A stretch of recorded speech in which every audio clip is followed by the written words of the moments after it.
다니엘서 4장 9절에서 12절까지 말씀 제가 한 절 읽고 다음 절 여러분들이 읽고 마지막 절 함께 기도하도록 하겠습니다.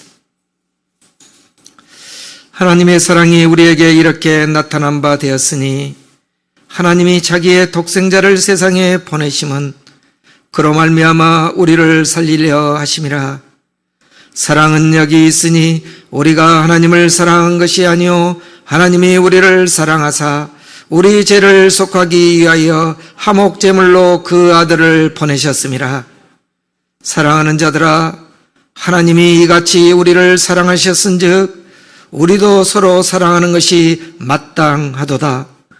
어느 때나 하나님을 본 사람이 없으되 만일 우리가 서로 사랑하면 하나님이 우리 안에 거하시고 그의 사랑이 우리 안에 온전히 이루어지느니라. 아멘. 우리가 지난 한 주일 동안 종말에 관한 말씀을 매일 아침 묵상하고 있습니다.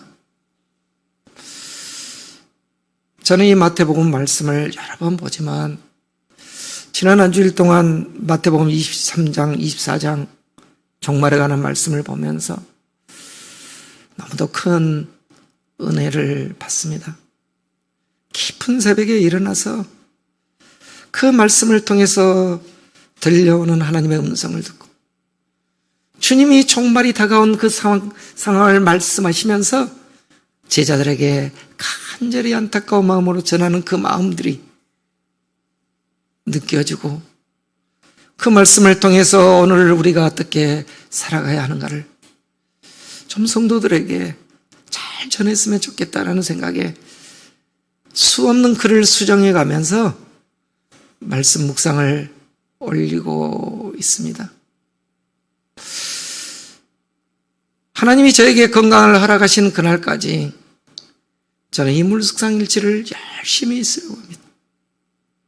묵상일지를 매일 쓰는 가장 큰 이유 중에 하나는 매일 말씀으로 내 삶과 내 마음이 하나님께 더 가까이 가고 싶은 것입니다. 세상은 우리를 너무 유혹하는 것들이 많습니다.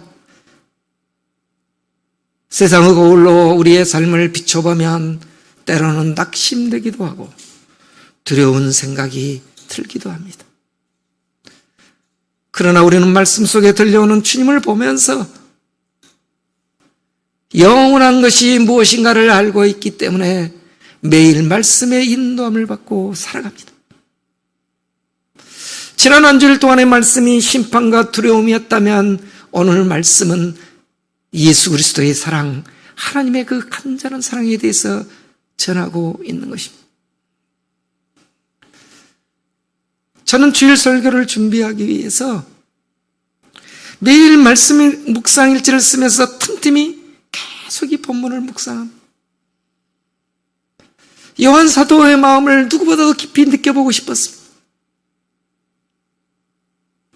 그래서 최명자 권사님 바로 그 앞자리에 앉아서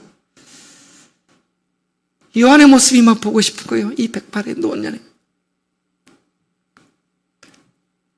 요한을 지켜보는 하나님의 모습도 막 상상해보고 앉아 있습니다.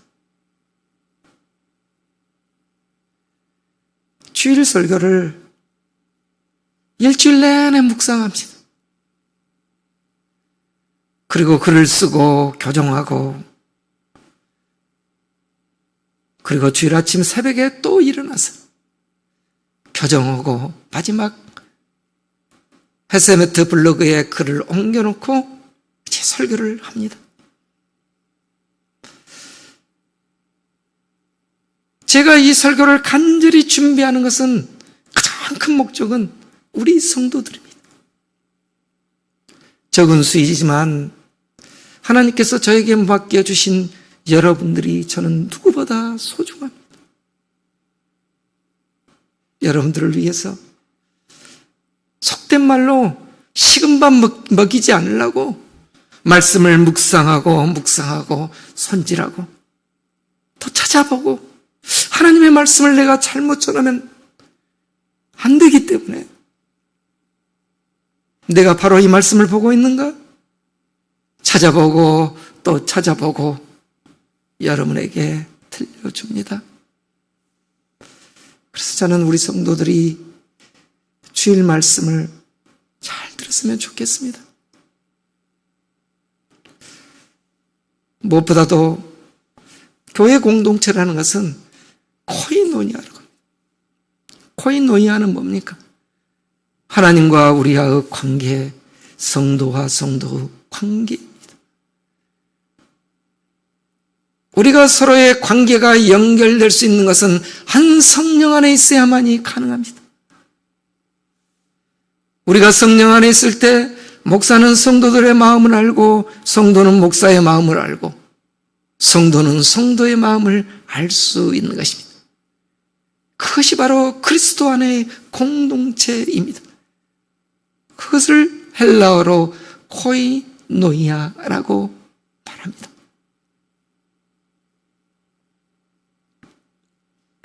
주일에 주는 하나님의 말씀은 한 주일 동안 우리가 살아가야 할 좌표와도 같습니다. 저는 오늘 설교 제목을 받으면서도 많은 기도와 고민을 했습니다. 하나님, 요한 사도는 에베소 교회의 성도들에게 반복적으로 하나님은 사랑이십니다라는 그 설교를 했는데 우리도 지금 한 3주 동안 설교를 하는데 오늘 어떤 제목으로 성도들과 나눠야 합니까? 여러 제목을 하다가 최종 오늘 새벽에 하나님께서 너희들 사랑 없이 살 수 있느냐? 그 음성이 들려온 거예요. 그래서 오늘 설교 제목을 사람이 사랑 없이 살 수 있는가? 이 제목으로 여러분과 나누고자 합니다. 사람은 사랑 없이 살 수 없습니다. 우리는 사랑 가운데서 태어나고 사랑 가운데 성장합니다. 사랑받지 못하거나 누군가를 사랑하지 못한 영혼은 병들고 건강하지 못합니다. 제가 지난번 설교하면서 또 지난주 큐티에서도 썼죠. 이 가까운 효천지구, 효천 1지구 한 아파트에 고독사 없는 아파트 만들기라는 프랑카드가 붙어있는 거예요. 이게 바로 우리의 사회의 현실이라는 것입니다. 이웃에 홀로 누가 죽어가도 알지 못하는 그런 상황이 우리의 시대 상황이라는 것입니다. 고독사가 왜 일어납니까? 사랑받지 못하거나 사랑하지 못하기 때문입니다. 철저히 혼자라는 생각에 깊이 빠지면 몸과 마음이 죽게 됩니다. 그런데 오늘날 우리는 아파트에 그런 프랑카드가 붙였어도 공감되지 않습니다. 그리스도인이라고 하더라도 마음에 찔림이 오지 않는다라는 것입니다. 남의 이야기처럼 들립니다. 그러다가 불현듯 갑자기 알 수 없는 시각에 알 수 없는 날에 죽음이 찾아졌을 때, 내 가장 사랑하는 사람의 죽음의 장말에 임했을 때, 그때서다 우리는 깨닫게 됩니다. 내가 어떻게 살았는가? 무엇이 중요한가? 예수님께서는 노아의 홍수 심판을 통해서 그 말씀을 계속 지난주에 하고 계셨습니다. 사랑은 우연히 찾아온 감정이 아닙니다. 인간 존재의 본질인 것입니다.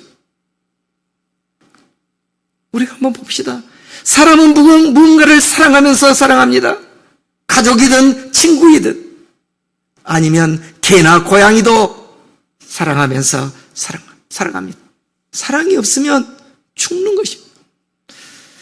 그런데 정작 그 사랑이 무엇인지, 우리가 사랑을 어떻게 해야 되는지를 우리는 알지 못합니다.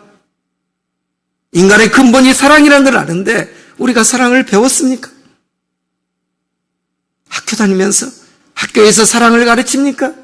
가정에서 사랑이 뭐냐고 가르칩니까? 우리는 사랑을 배우지 못했습니다. 그러나 감사하게도 우리는 이 요한일서를 통해서 사랑이 무엇인지, 사랑을 왜 해야 하는지, 사랑을 어떻게 해야 하는지를 우리는 공부하고 있는 것입니다.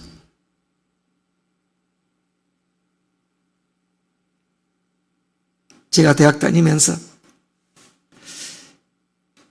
대학 1학년 때 읽었던 책 가운데 에릭 프롬의 사랑의 기술이라는 책이 있습니다. 그때 이제 이성이 눈도 뜨고 막 그러니까 사랑의 기술, 이 책을 처음에는 어떻게 연애를 잘하는 방법인가 그런 책으로 알았어요. 에릭 프롬이라는 사람은 정신분석학자이면서 사회 비평가, 인문학적 철학자, 프랑크푸르트에 사회문제연구소라는 게 있었거든요. 제가 거기 가서 한 1년 동안 박사학위를 받기 전에 공부하기도 했습니다. 이 에릭 프롬이라는 철학자는 자본주의 사회에서 사랑조차도 상품이 되고 거래가 되고 있는 이 상황 속에서 사랑이 무엇인가를 가르쳐 준 것입니다. 그게 사랑의 구실의 내용입니다. 그래서 그는 사랑은 우리가 누군가를 만났을 때 우연히 찾아온 그런 감정이 아니라 학습과 훈련을 통해서 습득해야 하는 능동적 기술이라고 하는 거예요. 능동적 기술. 우리 번역이 기술이라고 했는데 책에 보면 아트를 쓰고 있습니다. 아트. 예술이라는 것입니다. 예술. 사랑을 배우고 습득해야 되는데 그것은 단순히 테크닉이나 기술이 아니라 아트, 아름다운 예술이라는 것입니다. 그림을 잘 그리기 위해서는 그림을 배워야 합니다. 색칠하는 것을 배워야 합니다. 아름다운 곡을 연주하기 위해서는 우리는 반주하는 법들을 배워야 합니다. 사랑이라는 것이 그런 거라는 거예요. 사랑은 아름다운 예술을 만드는 것입니다. 그런데 에릭 프롬은 이 사랑의 핵심 요소를 4가지로 설명하고 있습니다. 첫째, 사랑은 영어로 말하면 케어라고 하죠. 돌봄입니다. 돌봄은 다른 말로 관심입니다. 사랑은 이 돌봄에서 시작됩니다. 타인의 생명, 또 타인의 성장에 대해서 우리는 관심을 갖고 돌보는 것입니다. 자, 그런데 이 돌봄이라는 것이, 이 돌봄의 윤리라는 것이, 케어 에틱, 이 돌봄의 윤리라는 것은요, 원래는 병원에서 의사나 환자들에게 필요한 윤리였어요. 그래서 우리 최명자 권사님도 학교, 대학에서 배웠겠지만, 간호사들에게 가장 중요한 것이 케어 에틱, 돌봄의 윤리예요, 돌봄. 그래서 이 돌봄의 윤리라는 것은 의료 윤리의 중요한 한 분야가 됐어요. 그런데 오늘날 이 돌봄은 의료 윤리가 아니라 사회 윤리로 확장되었습니다. 다시 말해서 이 돌봄은 누구나, 어린아이부터 노인까지 누구나 필요한 것이다. 그래서요, 학교에도 돌봄센터가 있고 곳곳에 돌봄센터가 있습니다. 그 돌봄은 뭐냐? 사랑의 또 다른 표현이라는 것입니다. 우리가 누군가를 사랑하면 전화하고 관심을 갖고 돌보는 것이라. 그리고 에릭 프롬은 두 번째로 사랑의 핵심 요소가 영어로 말하면 responsibility, 책임이라는 것입니다. 사랑은 서로를 배려하고 책임지는 것입니다. 그런데 그 책임의식은 어떻게 생깁니까? 공감해야 생깁니다. 공감. 그 공감을 영어로는 sympathy라고 하는데 우리 성경은 그 공감을 긍휼, compassion으로 표현합니다. 아마 상담 이론, 코칭이나 상담 이론 배우는 사람들은 아실 거예요. 내담자가 왔을 때 공감하는 거예요. 누군가의 나에게 상담 왔을 때는 그의 마음을 공감할 수 있어야 돼요. 공감할 때 긍휼한 마음이 생기고 그 사람을 사랑하고 책임의식이 생기는 것입니다. 복음서에 보면 그게 핵심이라겠죠, 제가. 예수님이 5,000명을 먹이는 오병이어 기적도 어떤 마음에서 이야기했어요? 불쌍히 여기는 마음, 긍휼한 마음. 그들을 그냥 보내기에는 너무도 예수님의 마음이 아팠어요. 그런데 제자들은 공감하지 못했어요. 날이 어두웠으니까 빨리 보내자가는 거예요. 빨리 집으로 보내십시오. 그런데 마태복음 14장 16절에 예수님이 뭐라고 합니까? 너희가 먹을 것을 주라라고 합니다. 너희가 먹을 것을 주라. 공감하기 때문에, 사랑하기 때문에 책임지려는 것입니다. 사랑은 책임이라는 것입니다. 복음은요, 타인의 요구에 조건 없이 응답하는 것이 복음입니다. 사랑은 책임의식을 갖는 것입니다. 세 번째로 사랑은 리스펙트, 존중입니다. 존중. 에릭 프롬은 이 존중을 대단히 가지고 있습니다. 존중이라는 것은 뭡니까? 타인을 있는 그대로 수용하는 것이에요. 수용하는 것이에요. 예수님은요, 어떤 사람도 편견으로 대하지 않았어요. 편견. 사람들은 편견과 프레임으로 사람을 보잖아요. 저놈 나쁜 놈, 쟤 죄인, 쟤 장녀고 세리고, 세상 바리새인들은 그런 눈으로 보잖아요. 그러나 예수님은 그런 눈으로 보지 않았어요. 오히려 그들을 어떻게 봤습니까? 상처 입는 한 영혼으로, 돌봄의 대상으로, 사랑으로 존중하셨다는 것이죠. 전에 우리 교회에 캐노니아 영성 우리 모임할 때 한 번 오신 연세 많이신 이현주 목사님 와서 강연을 했습니다. 우연히 제가 지난주에 이현주 목사님의 강연하는 유튜브를 보게 되었습니다. 이현주 목사님은 성경을 읽으면서 끊임없이 하나님께 물어요. 제가 이것이 복음관상 기도라고 한번 여러분들에게 가르쳐 준 적이 있을 거예요. 말씀 속에 들어가서 예수님께 묻고 막 묻는 거예요. 그런데 이제 이 목사님이 누가복음 7장에 보면 죄 많은 한 여인이 예수님을 찾아온 내용이 나옵니다. 예수님께서 그날은 바리새인 시몬의 집에서 앉아서 음식을 먹기 위해서 앉아 있는데 이 죄 많은 여인이 한 손에 값비싼 향유를 들고 차마 예수님 앞에 나오지 못하고 예수님 뒤로 와서 눈물을 흘리면서 예수님 발에 값비싼 향유를 부으면서 그녀의 머리칼과 눈물을 흘리면서 예수님의 팔을 머리칼로 막 비비고 만지면서, 그러니까 바리새인 시몬이 그걸 보고 딱 지적하고 있는 거예요. 아니, 저 창녀가, 저 죄 많은 여인이 만지는데 예수가 가만히 있는가? 이거 지켜보고 있는 것입니다. 판단하고 있는 것입니다. 세상의 눈은 그 여인을 창녀로 프레임을 씌워서 사람 취급을 하지 않았습니다. 이 말씀을 묵상하면서 이현주 목사님이 그 말씀 속에 들어가서 그 여인한테 물어봤다는 거예요. 여인이요, 왜 비싼 향유를 이렇게 예수님의 발에 붓냐? 아마 많은 사람들도 그런 생각을 했을 거 아니에요. 그 비싼 향유를 팔아서 가난한 사람에게 주지. 목사님이 그것을 묵상하다가 그 여인에게 환상 가운데 물어봤다는 거예요. 그러니까 그 여인이 이런 이야기를 했다는 거죠. 예수님은 나를 창녀로, 죄 많은 여인으로 보지 않습니다. 예수님은 나를 한 인간으로 대우해 주셨습니다 라고 대답했다는, 그런 마음을 그 여인을 통해서 느꼈다는 거죠. 그래서 너무도 고마워서 몸이라도 드리고 싶은데 그러지 못하니까 이 값비싼 향유를 발에 붓게 되었다라고 하는 것입니다. 저는 이것이 바로 주님이 우리에게 가르쳐준 사랑이라고 생각합니다. 사랑은 그 사람의 예부적 조건을 보고 판단하는 것이 아닙니다. 사랑은 조건 없이 그 사람을 존중받아야 할 한 인간으로 수용하는 것이 사랑이라는 것입니다. 예수님의 이 같은 마음을요, 우리가 복음서를 조금만 깊이 꼼꼼히 읽어보면요, 성경 곳곳에서 볼 수 있어요. 저는 이것을 마태에게서도 발견할 수 있었습니다. 마태의 직업이 세리잖아요. 세리는 그 당시에 사람 취급을 받지 못했어요.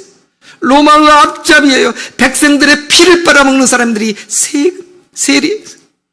그래서 유대인들은 창녀, 세리, 동급, 이들은 사람도 아니다라고 지적했던 거예요.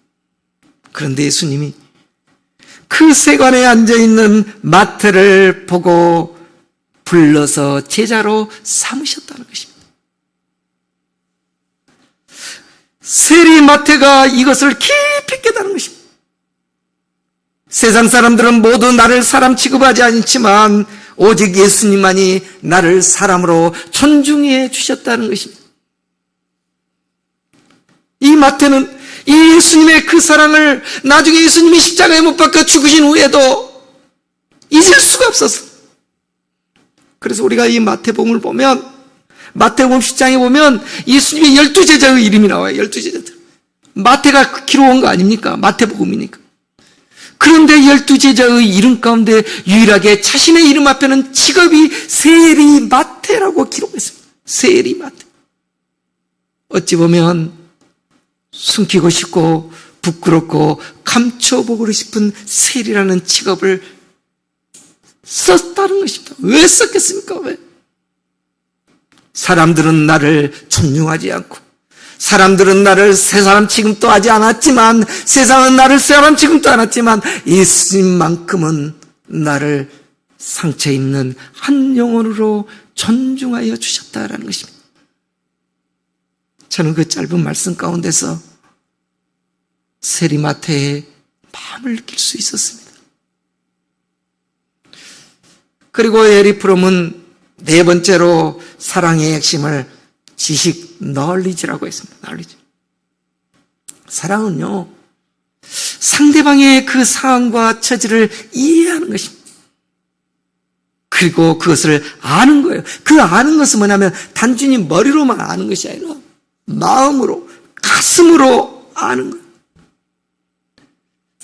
그래서 성경은요, 지식, 알물 히브리어로 다아트라고 표현합니다. 제가 이 다아트란 말을 여러 번 여러분에게 이야기했죠. 그래서 제가 하고 있는 아카데미도 다아트 아카데미가 있다고. 지금 이번 학기는 시기로 해서 하지 않습니다. 매번 지금 했지 않습니까? 다아트. 그 다아트란 말을 호세아 선지자가 썼어요. 여호와를 알자, 여호와를 알자. 이 백성이 여호와를 아는 지식이 없어서 망하는도다라는 것입니다. 그때 여호와를 아는 지식, 그게 바로 다하트요, 다하트. 올바로 아는 것, 정확히 바르게 아는 거예요. 조금 죄송하지만 저는 한국 교회가 하나님을 아는 지성이 부족하다고 생각합니다.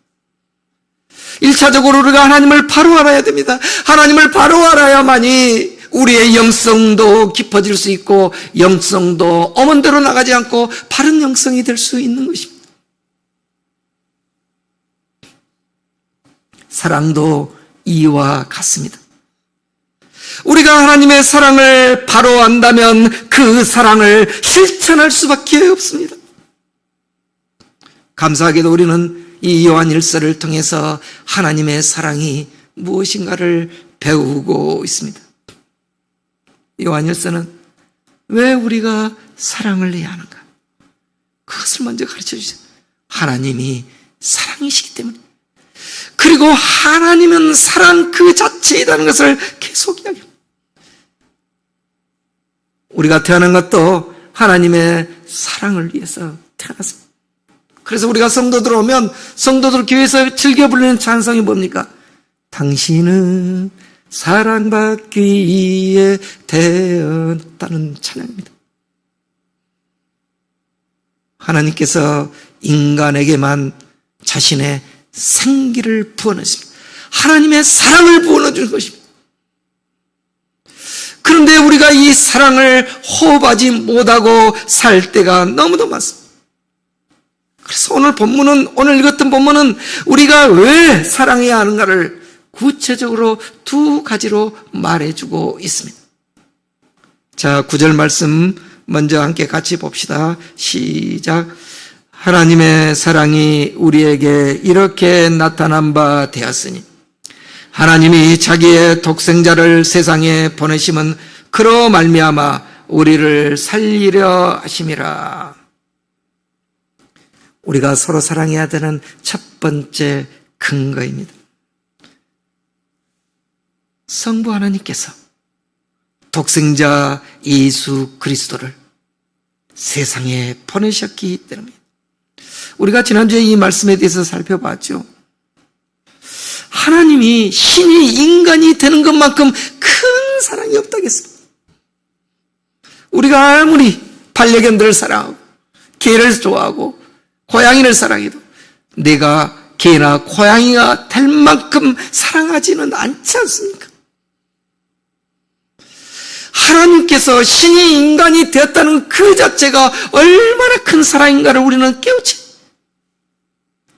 그리고 우리를 살리려고 우리를 위해 죽기 위해서 목숨의 죄의 대가를 주기 위해서 오셨다는 것이 어떻게 이 사랑을 우리가 다 말로 표현할 수가 있겠습니까? 우리의 영적인 눈이 열리지 않으면, 우리의 마음이 열리지 않으면, 우리가 깨달지 않으면 이것을 우리는 깨줄 수 없습니다. 그러나 미국의 프레드릭 레만이라는 목사님이 그 사랑을 깨달으면서 작곡한 찬송가가 우리가 그 크신 하나님의 사랑이 아닙니까? 그 가사의 일부를 보면 그 하나님의 사랑을 하늘을 두루마리 삼고 바다를 먹물 삼아도 한없는 하나님의 사랑 다 기록할 수 없겠네요. 얼마나 이 표현이 너무너무처럼 멋집니다.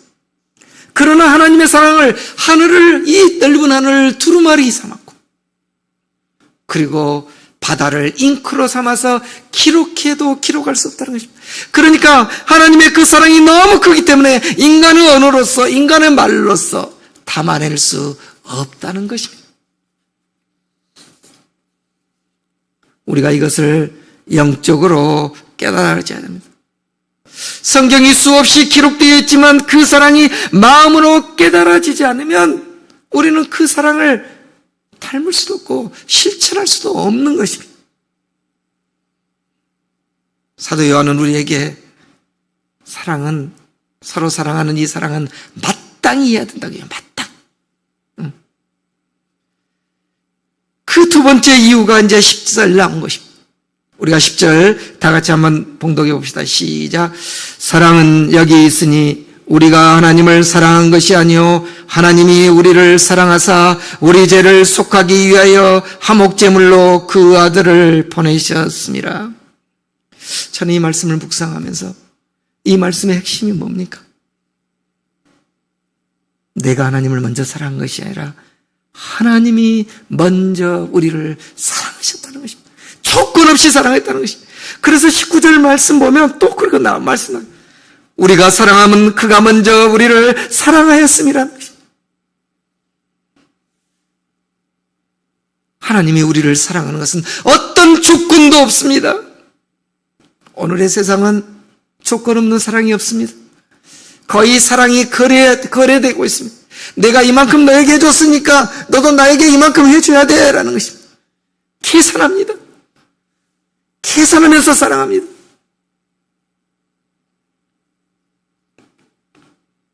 그러나 예수 그리스도는 우리에게 조건 없는 사랑을 했습니다. 그러면서 화목제물이 되셨다는 것입니다. 화목제물. 화목제물은 무엇입니까? 하나님과 우리의 사이에 막힌 담을 대신 죽으심으로써 제물이 됨으로써 드셨다는 것입니다. 그래서 우리가 화해자가 된다는 것은요, 나를 죽이는 거예요. 내가 제물이 되는 거예요. 누구와 누구 사이에 담이 있을 때 그리스도인들은 화해자가 돼야 되는데 그 화해자가 되기에는 나를 비워야 됩니다. 내가 제물이 돼야 됩니다. 내가 제물이 될 때만이 그것이 사랑이 나타나는 것입니다. 그런데 세상은 그렇게 가르치지 않죠. 우리가 세상에 많이 노출되어 있으면 그 사랑을 실천할 수 없어요. 왜 그러니까? 세상은 그렇게 가르치지 않기 때문에. 세상은 왜 네가 화목제물이 돼야 돼? 네가 왜 그렇게 어리석은 자가 돼야 돼? 세상은 그렇게 가르칩니다. 네가 왜 독박을 써야 돼? 그런데 우리가 말씀을 통해서 깨달았듯이 화목제물이 그냥 죽은 것이 아니지 않습니까? 영원한 생명의 부활을 주는 것입니다. 사도 요한은 성도들이 이 말씀의 깊은 의미를 깨닫기를 원하는 것입니다. 그래서 11절에 이렇게 또 이야기합니다. 우리가 다 같이 11절 한번 낭독해 봅시다. 시작. 사랑하는 자들아, 하나님이 이같이 우리를 사랑하였은즉 우리도 서로 사랑하는 것이 마땅하도다라는 것입니다. 하나님께서 우리를 이같이 사랑하셨으니 이제 우리가 서로 사랑하는 것은 의무다라는 것입니다. 마땅히 해야 된다는 것은 해도 되고 안 되는 것이 아니라 의무라는 것입니다. 의무. 그리스도인의 의무라는 것입니다.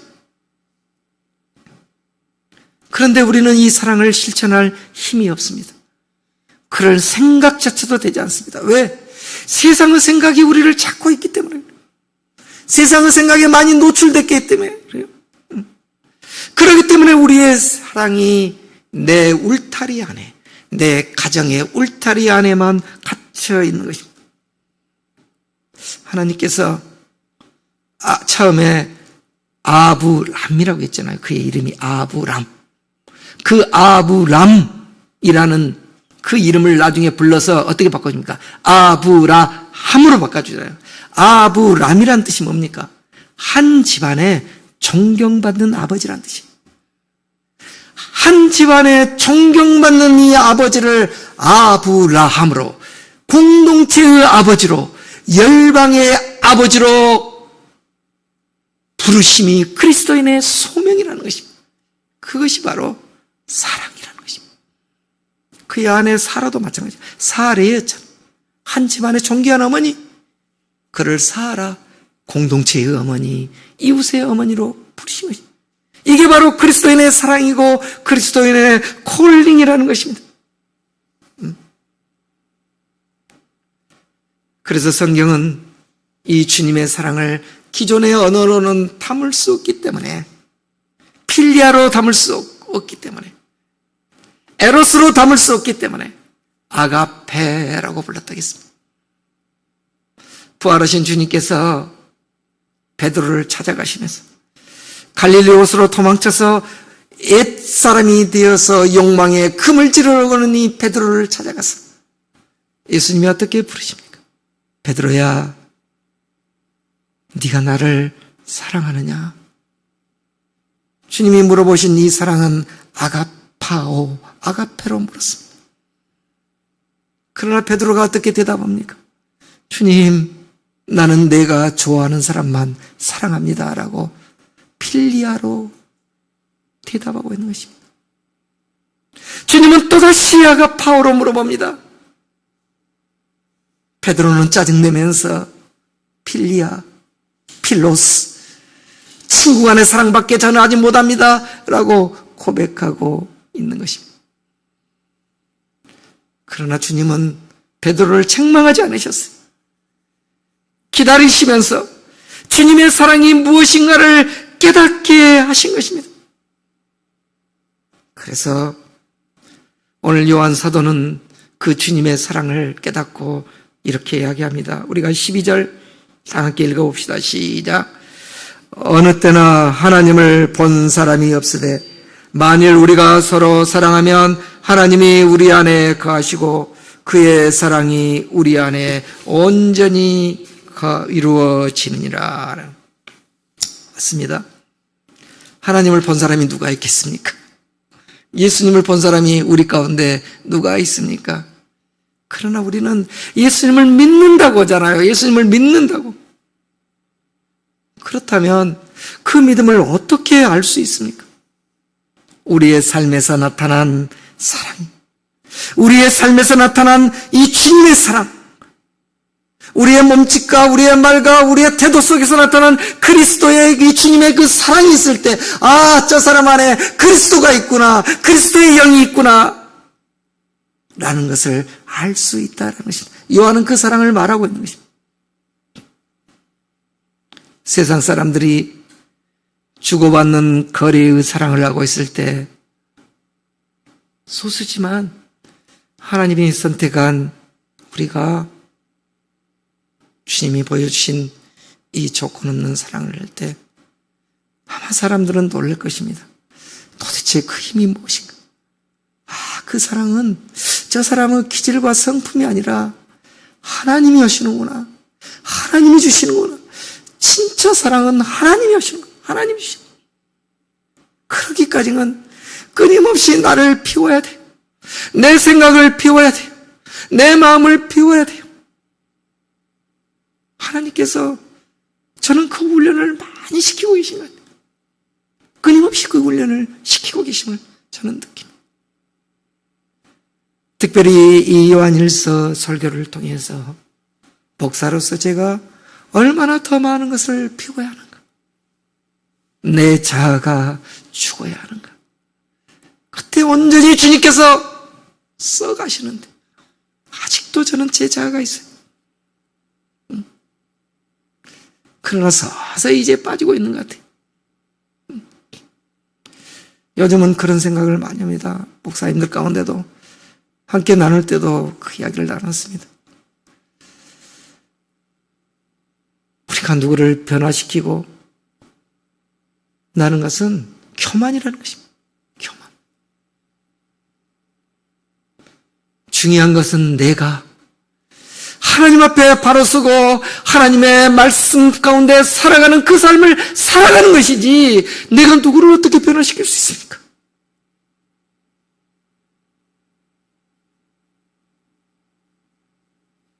내 믿음을 정말 말씀 안에서 잘 관리하고 말씀의 인도함을 하루하루 살아갈 때 하나님이 그 일을 통해서 저와 여러분의 모든 일들을 거룩함으로 성숙한 믿음으로 이루어갈 줄 믿습니다. 특별히 우리는 사순절 기간을 지나고 있습니다. 저는 여러분들이 정말 놓치지 말고 일주일에 하루 동안 단 5분, 10분이라도 주님의 십자가를 묵상했으면 좋겠습니다. 십자가를 놓치지 않아야 됩니다. 그랬을 때 세상은 분주하게 살아가지만 우리는 이 주님의 고난의 주간에 참여하면서 주님의 사랑이 우리 안에 조금씩이라도 자랄 수 있는 것입니다. 우리가 묵상하면서 오늘 주신 말씀을